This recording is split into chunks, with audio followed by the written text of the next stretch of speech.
გავიგე რომ ნამდვილად ექიმები მოვიდნენ და მითხეს რომ ჩაბძანდით და გეშინჯვინეთ მეც ჩამოელი და აი ახლა მეშინჯვინები იასონ იჭარაული თუშეთის სოფელ ომალოში ცხოვრობს. ეს დასახლება ყოველ წელს ოქტომბრიდან მაისის ჩათვლით თითოეულობის გამო გარე სამყაროს არის მოწყვეტილი. ამიტომ მოსახლეობა ჯანმრთელობის გამოკვლევას ხშირად ვერ ახერხებს.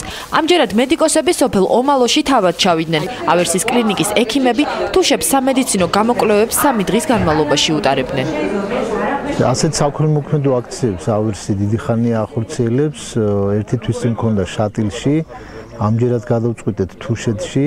მთის რეგიონებს მეტი ყურადღება ჭირდება ჩვენი აზრით, ვინაიდან უფრო მოწყვეტილია გარე სამყაროს. მთის ხალხი ასევე უფრო მომთმენია, ძალიან თუ არ გაუჭირდათ ტკივილისგან ისე ექიმთან არ მიდიან.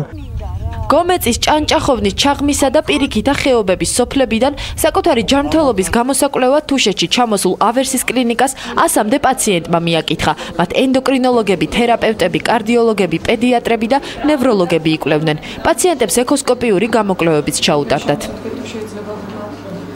ჩვენ ახლა ამ წამალს დაგიყიდებთ თქვენ, მაგრამ მესამედის დროებით კი არ უნდა სვათ, მუდმივად. აქციაში მონაწილე ყველა პაციენტს ავერსის კლინიკისგან მედიკამენტები გადაეცათ. მათ 22 დასახელების პირველადი დახმარების წამალი მიიღეს. ბევრს უნდა წამოსულ, მაგრამ ყველა სოფელში ვერ მიდის და აქ ხوار შეუძლიათ. ზოგი ადრე ამბობს და ჯობია რომ ყველა სოფელში მივიდეს. რა თქმა უნდა ძალიან კარგია და ხშირად რომ იყოს ეს აქციები. უკვე ტრადიციად ქცეული საქველმოქმედო აქციების სერია გრძელდება.